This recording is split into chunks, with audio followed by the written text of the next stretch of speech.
अस्सलामुअलैकुम नाजरीन, programme fact matters के साथ मैं हूं सुजैन जहान खान। मजहबी जमात के पुरतशद्दुद एहतजाज के बाद हुकूमत की जानिब से इस जमात पर पाबंदी आयद करने के कानूनी तकाजे पूरे किए जा रहे हैं। गुज़िश्ता रोज़ वफाकी काबीना से मंजूरी के बाद हुकूमत ने तहरीक लब्बैक पाकिस्तान पर पाबंदी आयद कर दी है।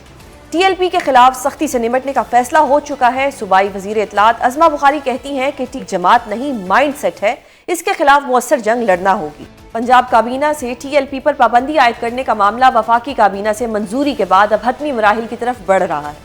दूसरी जानिब अदालती हुक्म के बावजूद गुज़श्ता रोज़ एक बार फिर वज़ीर आला KP सुहेल आफरीदी को बानी PTI से मुलाकात करने की इजाज़त नहीं दी गई, जिस पर गवर्नर पंजाब सरदार सलीम हैदर ने कहा है कि वज़ीर आला KP सुहेल आफरीदी को बानी PTI से मिलने देना चाहिए। इस तरह के मामलात में इनकार मुफ्त में हीरो बनाने वाली बात है। अदालत ने इजाज़त दे दी और अगर कोई कानूनी उसमें हुक्म नहीं है तो मेरे ख्याल में मुलाकात में कोई हर्ज नहीं। और अगर सुहेल अफरीदी साहब जाके बानी PTI को मिल लेंगे तो कोई आसमान नहीं गिरेगा और क्या कोई क़यामत भी नहीं आएगी। इस तरह के मामलात जो हैं वो मुफ्त में एक वो हीरो बनाने वाली बात हो। नाजरीन, वज़ीर आला KP सुहेल आफरीदी बज़िद हैं कि वो बानी PTI के साथ मुलाकात किए बगैर सूबाई काबीना के हवाले से फैसला नहीं करेंगे, जबकि वज़ीर आज़म के मुशीर राना सनाउल्लाह ने दावा किया है कि बानी PTI के मशवरे से बनने वाली काबीना कल अदम हो जाएगी। TLP पर पाबंदी समेत हुकूमत से जुड़े दीगर अहम मामलात पर बात करेंगे। हमारे साथ मौजूद हैं वज़ीर मुमलिकत बिलाल अज़हर कियानी। बहुत शुक्रिया सर प्रोग्राम में अपना कीमती वक्त देने के लिए। सर, सबसे पहले तो मुझे बताइएगा जो पंजाब लोकल गवर्नमेंट एक्ट 2025 आया, इस पे आप क्या कहेंगे कि हाउ डू यू सी आप like a party less selection और a poll less selection, how do you see this? बिस्मिल्लाहिर्रहमानिर्रहीम जी, बहुत शुक्रिया अपनी शो में दावत देने का। देखिए, सबसे पहली बात तो ये है कि I think local government elections होने चाहिए, और अगर आप इन द लार्जर सेंस अगर आप देखें इसको, तो मेरे नज़दीक वैसे भी हमारे यहाँ बहुत सारे गवर्नेंस जो हमारे चैलेंजेस हैं, अब मैं I am not talking about any specific government but larger, जब हम देखते हैं कि आवाम के लिए सर्विस डिलीवरी, तो आई थिंक उसके अंदर बहुत सारे हमारे मसाइल का लोकल गवर्नमेंट्स, फाल लोकल गवर्नमेंट से आएगा। तो I think that this is a step in the right direction. और and I think as a government, as a state overall, हमें मुस्तकिल लोकल गवर्नमेंट्स की तरफ जाना पड़ेगा, ताकि ये जो डेवोल्यूशन ऑफ पावर का जर्नी है, irrespective of province, now I am saying कि वफाक से सूबे और सूबों से नीचे इजला तक जाना चाहिए, और इख्तियारात भी और रिसोर्सेज भी। जिस तरह NFC अवार्ड है, नेशनल फाइनेंस कमीशन अवार्ड है, जिससे रिसोर्सेज, फाइनेंशियल रिसोर्सेज सूबों को जाते हैं, इसी तरह आगे प्रोविंशियल फाइनेंस कमीशन अवार्ड्स भी होने थे, वो भी आगे होने चाहिए, ताकि सूबों तक इख्तियारात और वसाइल जाएँ और आगे अकाउंटेबिलिटी भी फिर हो। और बुनियादी मकसद क्या है, जो मेरे नज़दीक बुनियादी मकसद है, वो ये है कि मेरा हल्का है, ज़िला जेलम से मेरा ताल्लुक़ है, किसी भी इलाके में कोई शहरी हो तो उसको ये पता हो कि बेसिक सर्विस डिलीवरी के इश्यूज़ के लिए, बेसिक छोटे इंफ्रास्ट्रक्चर के लिए उसको अपने ज़िले से बाहर जाने की ज़रूरत नहीं है। और उसको इस ज़िले के अंदर ही उसको वो अफसरान, वो इलेक्टेड या सिविल सर्वेंट्स हों, जो उसको पता हो कि यहीं पर इख्तियारात है और यहीं पर वसाइल हैं बुनियादी मसाइल के हल के लिए। तो I think in that sense the local government act is a step in the right direction, and I think we need effective local governments। Constitution और एज पर द लॉ 120 दिन में इलेक्शन हो जाने चाहिए थे। अब 2019 और 2025 आ गया है, और उम्मीद यही है कि 2026 भी आ जाएगा, क्योंकि इलेक्शन होने थे दिसंबर के लास्ट वीक में, बट अभी इलेक्शन कमीशन ने कहा है कि जी मजीद टाइम भी लग सकता है। एक तो ये हो गया, दूसरा ये कि अब अगर किसी के पास इंतखाबी निशान ही नहीं होगा पंजाब में, तो किस तरह से इलेक्शन होंगे? लाइक पहले 2024 में एक जमात से निशान लिया गया, अब किसी के पास भी इंतखाबी निशान नहीं होगा, लेकिन 30 दिन के अंदर आपको एक सियासी जमात को भी ज्वाइन करना है। तो सियासी जमात का निशान तो नहीं होगा बैलेट पेपर के ऊपर, लेकिन 30 दिन में आपने एक सियासी जमात को भी ज्वाइन करना है। देखिए, ये तो एक लॉ है जो पंजाब असम्बली से के सारे प्रोसेस से गुजर के पास हुआ है। आई अस्यूम वहाँ पर स्टैंडिंग कमेटीज़ में भी डिस्कस हुआ होगा, और यकीनन आप उसके पहलुओं पर बहस भी कर सकते हैं। तो मगर मेरा ख्याल है कि बुनियादी बात यह है कि इलेक्टेड रिप्रेजेंटेशन जब आप बिल्कुल ग्रास रूट लेवल पे देंगे, आई थिंक उससे यकीनन वहाँ पे रिप्रेजेंटेशन भी बेहतर होगी और वहाँ पे जवाबदेही भी बेहतर होगी। और देखिए, जैसे कि मैंने आपसे पहले कहा, बुनियादी बात यह कि जिस भी फॉर्म में हो, लोकल गवर्नमेंट्स ऐसी बननी चाहिए जो कि मुस्तकिल हो। जिस तरह पास्ट में हमने स्टॉप स्टार्ट देखा है, आपने भी जिक्र किया, ऐसा नहीं होना चाहिए, एक रवानी रहनी चाहिए। और नंबर 2, इफेक्टिव होनी चाहिए, मतलब कि बाइख्तियार होनी चाहिए, बावसाइल और बाइख्तियार होनी चाहिए।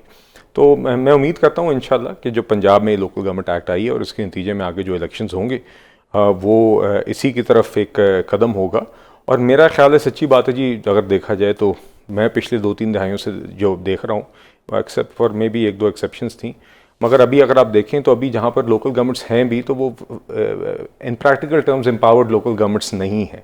But I think in the long term हमें, और medium term and long term, हमारे बहुत सारे गवर्नेंस चैलेंजेस का हल इसी में ही होगा कि इफ़ेक्टिव और बावसाइल लोकल गवर्नमेंट्स हो। जहाँ तक आपने टाइमलाइन की बात की, तो मेरा ख्याल है जी कि यकीनन देखिए, जितना यकीनन हर कोई चाहता है कि इलेक्शंस जल्दी हो, मगर मेरे ख्याल से लोकल गवर्नमेंट एक्ट और ये जो इसका एक नया स्ट्रक्चर है, उसके नतीजे में मैं शायद देख रहा था हल्का बंदियों का भी एक सिलसिला है, फिर उसके तरीके से बननी है।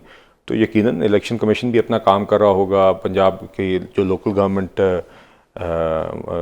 का जो डिपार्टमेंट है वो भी इसको देख रहा होगा। 2026 में इलेक्शन हो जाएंगे, यू से दिस, मैं देखिए एक्ट एक हो गया है, अगर मेरे ख्याल से पंजाब हुकूमत की तरफ से भी ये बात आई हुई, इलेक्शन कमीशन में भी हुई हुई है, तो आई एम श्योर जब भी उसके मराहिल और तकाजे पूरे हो जाएंगे जो इलेक्शंस करवाने के लिए ज़रूरी हैं, उसमें हल्का बंदियाँ एक अमल है, फिर बकिया जो दीगर स्टेप्स किसी भी इलेक्शन में होते हैं वो पूरे होंगे, तो इंशाल्लाह हम पर उम्मीद है कि इलेक्शन जल्द से जल्द हो जाएंगे। अगर मैं टीएलपी की बात करूं कि टीएलपी पर पाबंदी लग गई है और उसको कल अदम भी अगर कह दिया जाए, तो ये पाबंदी 2021 में भी लगी थी, लेकिन डू यू सी कि अगर पाबंदी लगती है और जो लोग इंतशार फैलाते हैं मुल्क में, अगर उनको सजाएं नहीं मिलती, तो फिर पाबंदी लगाने का क्या फ़ायदा? नहीं देखिए, मैं हरगिज़ भी पाबंदी लगाना किसी भी ये म्यूचुअली एक्सक्लूसिव चीज़ें तो नहीं है कि आपने पाबंदी लगाई है तो किसी के जराइम की उसको सज़ा नहीं होगी। तो I think both things can happen in parallel, और वो होनी चाहिए।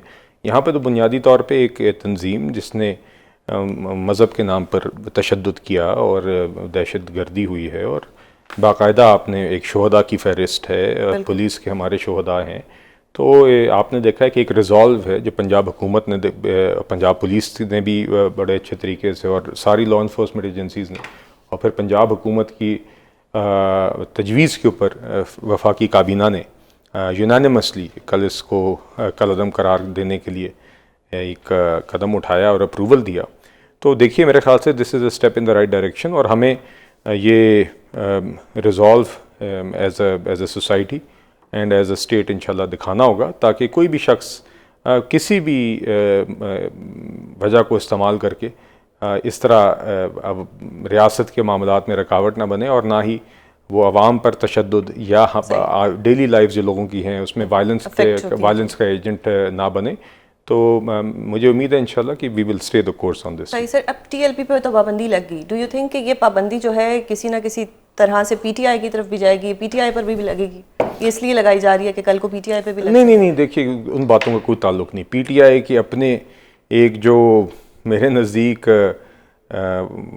मसाइल हैं और जो जराइम है उसकी एक अपनी सेपरेट फहरिस्त है, वो एक सेपरेट मामला है, तो इसको ये एक सेल्फ कंटेन्ड मामला है। पीटीआई दोबारा कह रही है कि हम नवंबर में दोबारा इस्लामाबाद की तरफ आए। नहीं देखिए, वो तो फिर एक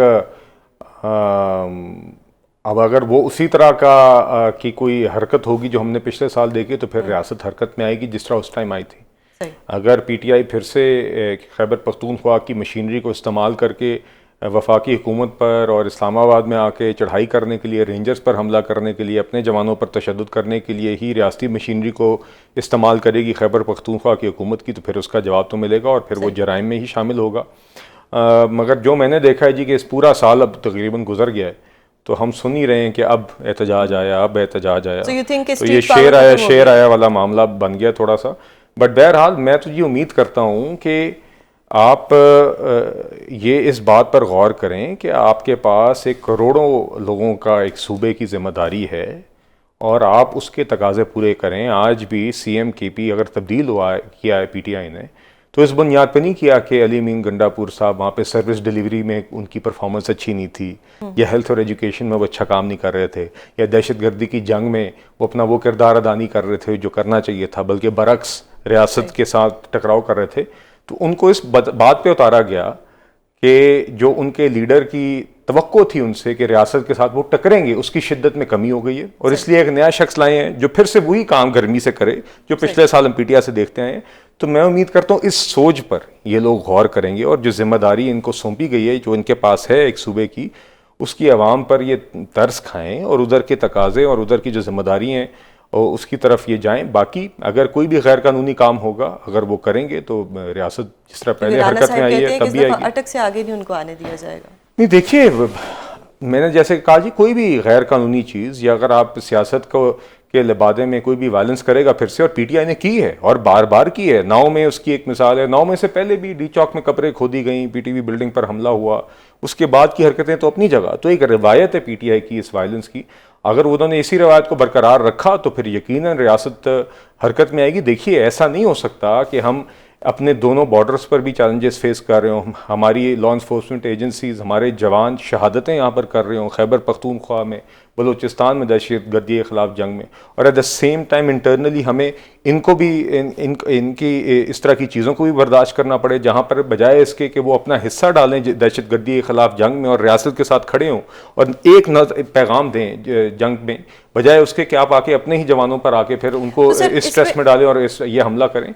तो ये तमाशा बार बार नहीं चल सकता, और इसलिए आई थिंक तो अगर वायलेंस हुई तो उस पर जीरो टॉलरेंस होगी। अगर यहाँ पे गवर्नमेंट अपना दिल बड़ा करे और खान साहिब से कुछ ऐसे लोगों की मुलाकात करा दी जाए जो खान साहिब को कोई अच्छे मशवरे दे सके, कुछ सियासी लोगों से उनकी मुलाकात कराई जाए। अभी तो जो खान साहिब से मिलने जाते हैं वो कल के आए हुए वकला हैं, वो क्या ही जाके खान साहिब को मशवरा दे देंगे। तो आपको नहीं लगता कि मुल्की हालात बेहतर हो सकते? देखिए जी, मेरी तरफ से बेशक मुलाकातें कर लें, मुलाकातें पहले भी हुई हैं, मुलाकातों से कुछ नहीं दिखला, क्योंकि मुलाकात करवा दें। नहीं, कल भी गए अदालती हुक्म लेके और उनको रोक लिया गया। नहीं, देखिए मेरी तरफ से तो फ्रैंकली मुलाकात कर लें, वो बात वही होगी, खोदा पहाड़ निकला चूहा। कर देना फिर। नहीं, शौक पूरा कर ले, मेरे तरफ से तो जी बेशक शौक पूरा कर लें, but I don't think that's the issue. ना ही उससे कोई फर्क पड़ना है, क्योंकि बुनियादी तौर पे जो वो शख्स है जिसने सुहेल अफरीदी जैसे शख्स को, और उसकी सोच की वजह से, सुहेल अफरीदी की एक कन्फ्रंटेशनल सोच की वजह से उसको सीएम लगाया है, उस शख्स की अपनी सोच ही इस तरह की नहीं है। देखिए पीटीआई, मैं आपको मिसालें दे देता हूँ, फिलिस्तीन पर ऑल पार्टीज कॉन्फ्रेंस आई, ये लोग नहीं आए। जाफर एक्सप्रेस के हमले के बाद इन कैमरा सिक्योरिटी ब्रीफिंग हुई, ये लोग नहीं आए। स्पीकर साहब की क़यादत में, याद सादिक साहब की क़यादत में मुज़ाकरात का सिलसिला शुरू हुआ, ये में से उठकर चले गए।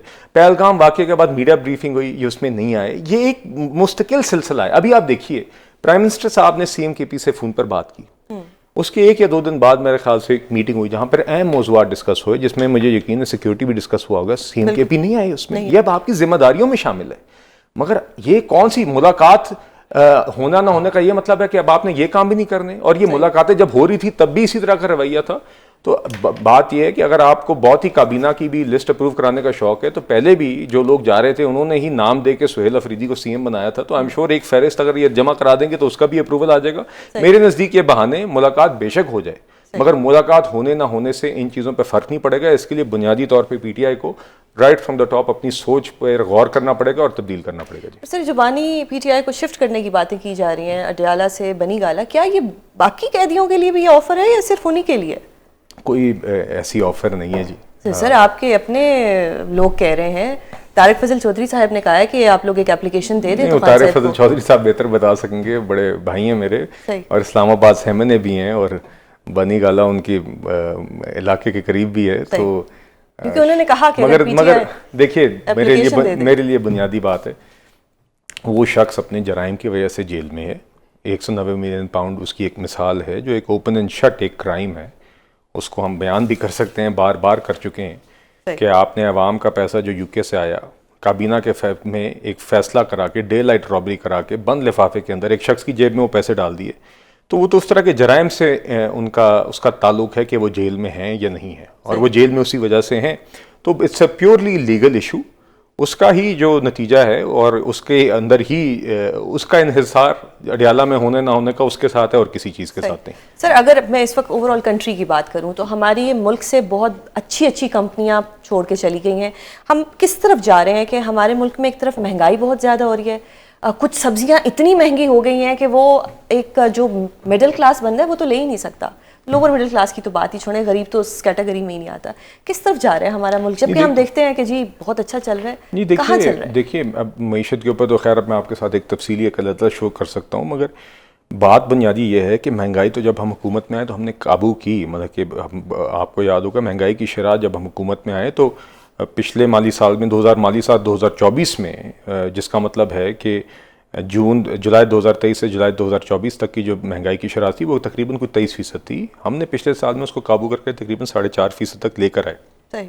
अभी वक्ती तौर पर कुछ अशिया की कीमत ऊंच नीच होती है, डिमांड सप्लाई का मामला है, सैलाब भी आए, मगर ओवरऑल प्राइसेस स्टेबल रही हैं। क्या हर चीज़, क्या क़ुव्वत ख़रीद में बेहतरी की गुंजाइश नहीं है? बिल्कुल है।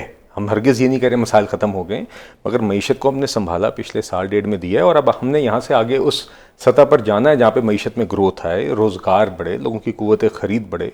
वो भी सफ़र का हिस्सा है, मगर पहले स्टेबलाइजेशन इकॉनमी का हमारा एक मकसद था और वो हमने अल्हम्दुलिल्लाह अचीव कर लिया। जहाँ तक अब कंपनीज़ का ताल्लुक है, देखिए कंपनीज़ कुछ आती एंटर भी की हैं, कुछ companies as a part of larger decision exit करती भी हैं। कुछ जगहों पे it's not always a bad thing. एक दो एग्जिट्स मैं आपको रिसेंटली बताता हूँ। एक एग्जिट एक कंपनी ने किया तो वो बुनियादी तौर पे उनकी ग्लोबल रिस्ट्रक्चरिंग की है। उन्होंने, एक कंपनी ने एक ओवरऑल फैसला किया कि हमने ज़्यादा फोकस यूरोप और नॉर्थ अमेरिका पर करना है, तो उन्होंने सिर्फ पाकिस्तान नहीं, बांग्लादेश, जद्दा, फिलीपींस, अर्जेंटीना, इन सब जगहों से उन्होंने एक स्ट्रेटेजिक फैसला किया कि उन्हें एग्जिट करना है इमर्जिंग मार्केट्स की दीगर मार्केट में से और वापस आना है। तो इसको हरगिज़, और मेरी बाकायदा बात भी हुई, मैं नाम नहीं लेना चाहता कंपनी के, क्योंकि तो उन्होंने कहा कि जी it has nothing to do with the fact कि पाकिस्तान का है।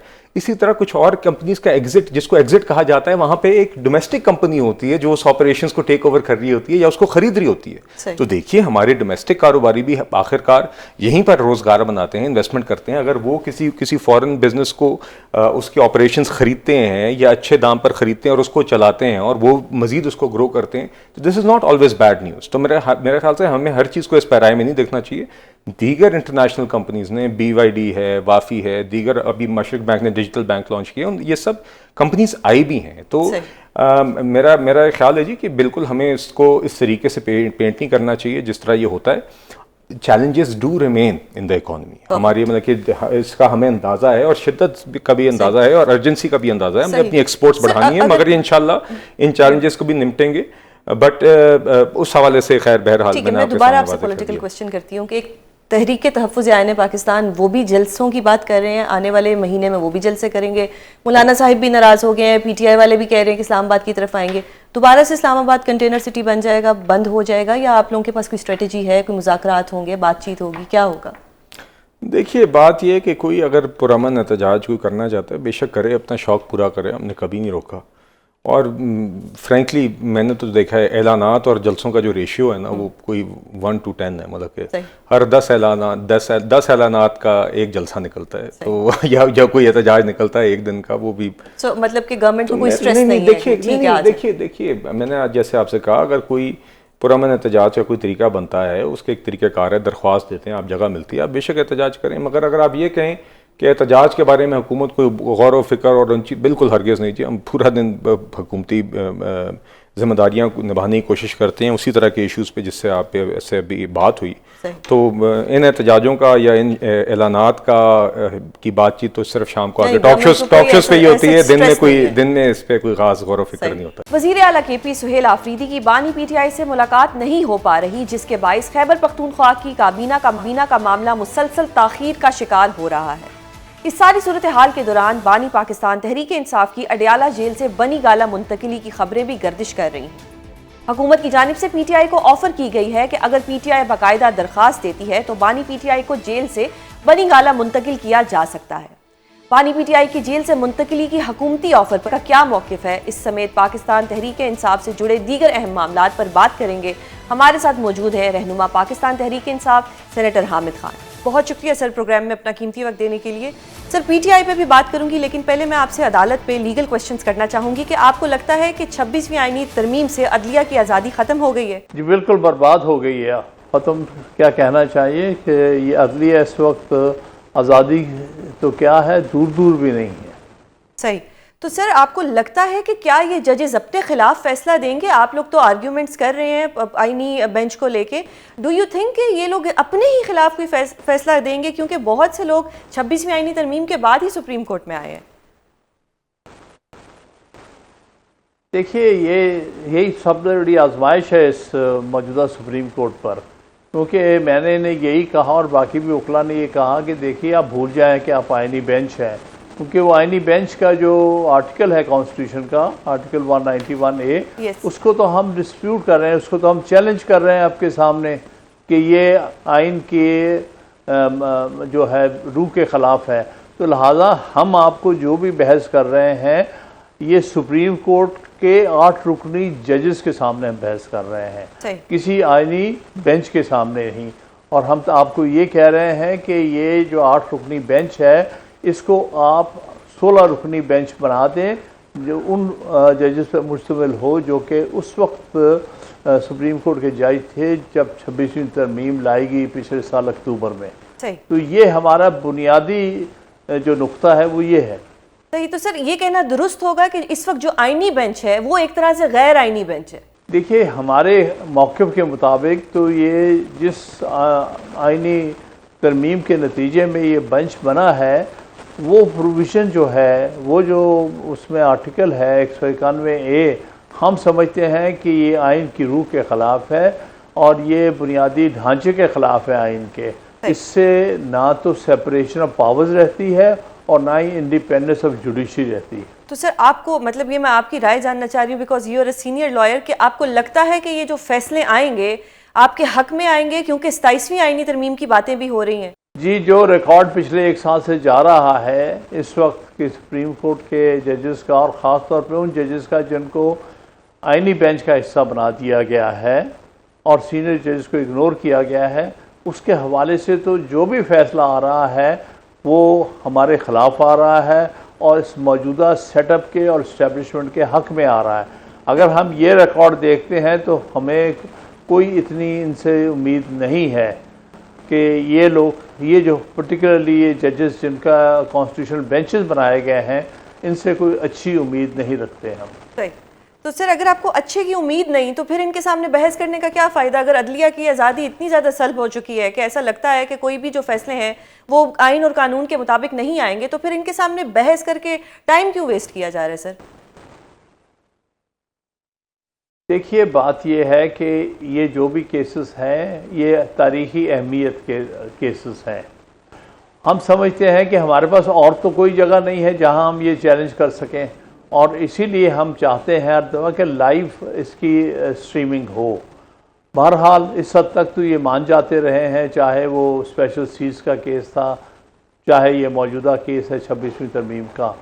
हम कम अज़ कम आवाम तक तो अपना व्यू पॉइंट पहुँचाएँ ना, क्योंकि अल्टीमेट सॉवरेन जो है मुल्क के अंदर वो अवाम है।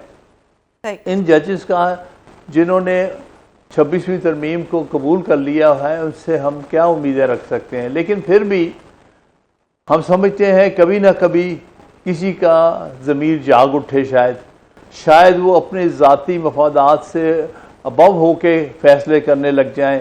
हो सकता है, ये हमारी तारीख में ऐसा हुआ है कि जजेस में बाज़ औक़ात तब्दीली आई है सोच में और एनवायरनमेंट की वजह से, ख़ास तौर पे जब उन्होंने देखा कि मुल्क के अवाम किस तरह सोचते हैं।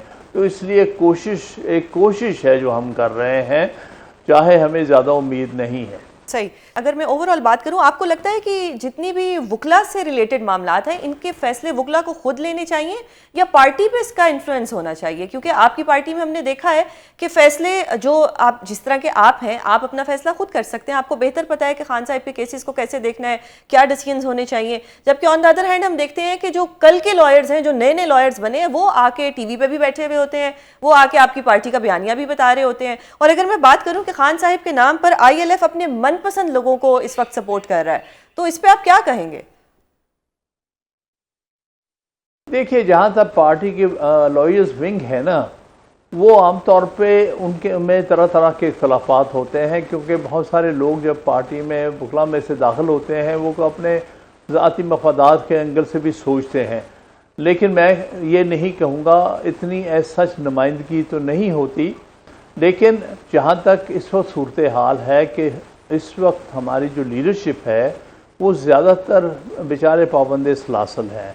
खान साहब खुद भी, उनके करीबी जितने साथी हैं जो लाहौर में जिनके ख़िलाफ़ झूठे मुकदमात चल रहे हैं, वो भी सारे कन्फाइंड हैं।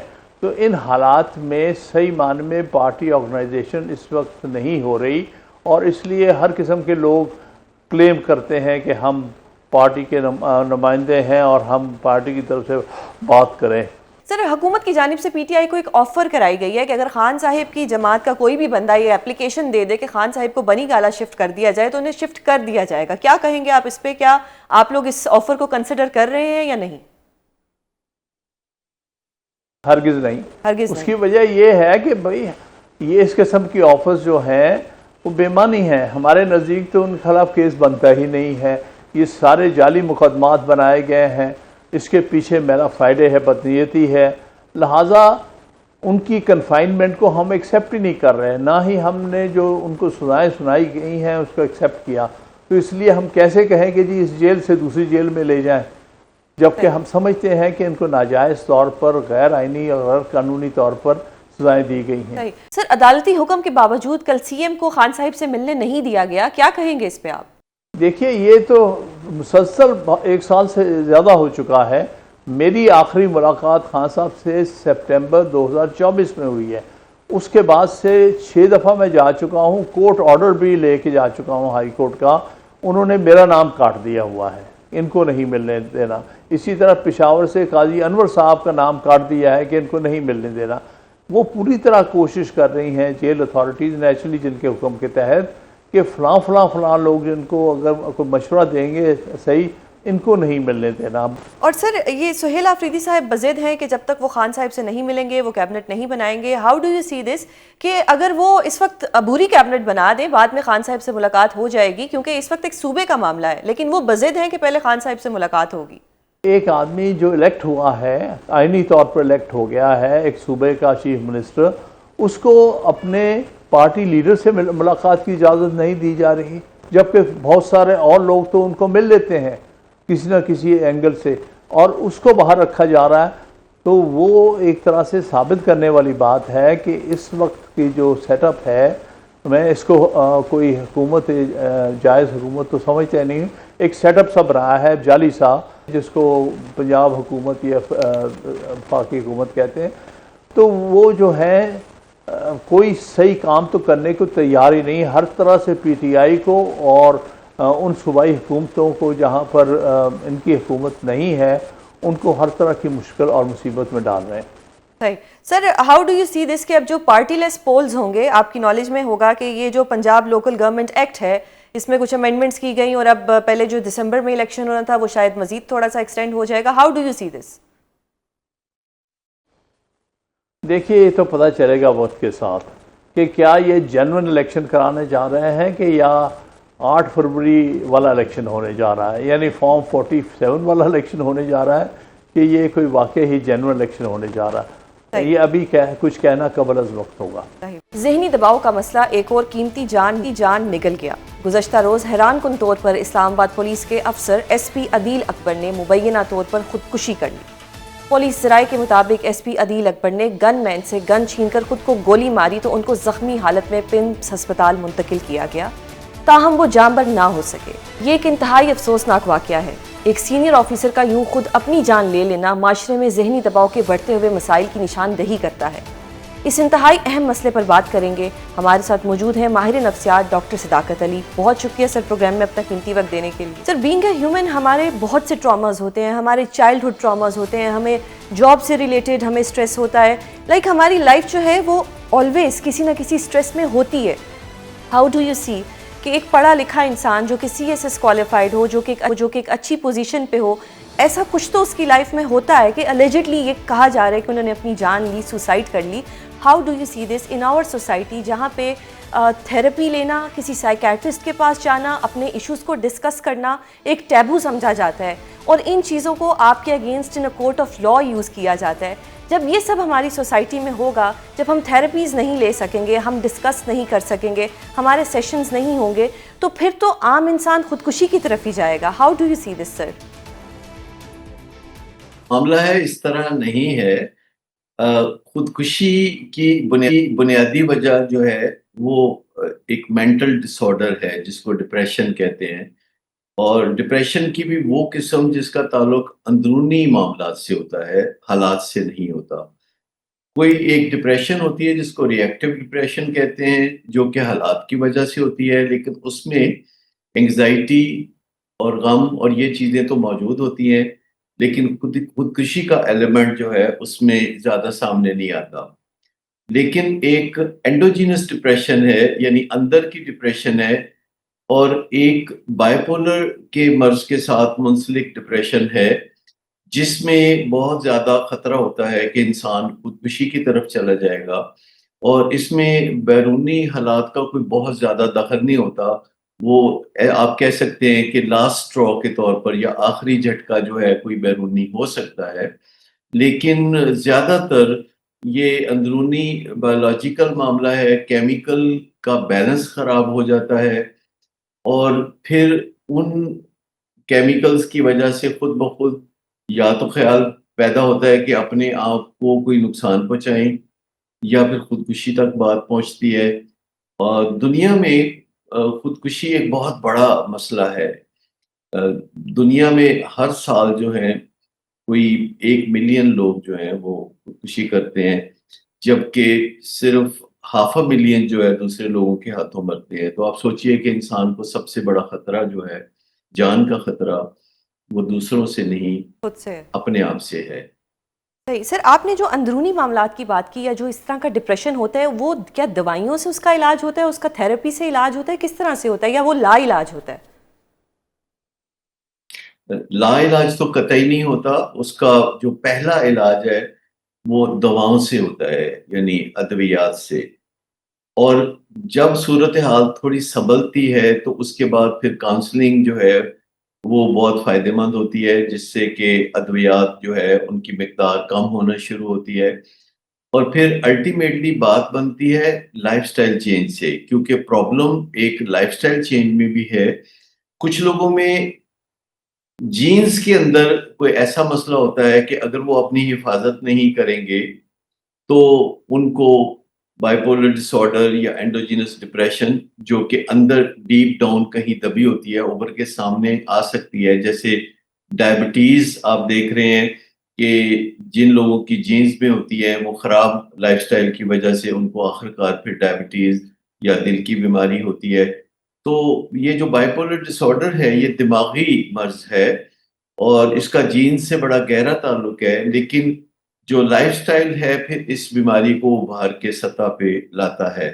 और जितने भी लाइक-फाइक लोग होते हैं, ये ज़्यादातर बाइपोलर लोग होते हैं, जो मुआशरे की क्रीम समझा जाता है, जो हाई अचीवर्स होते हैं।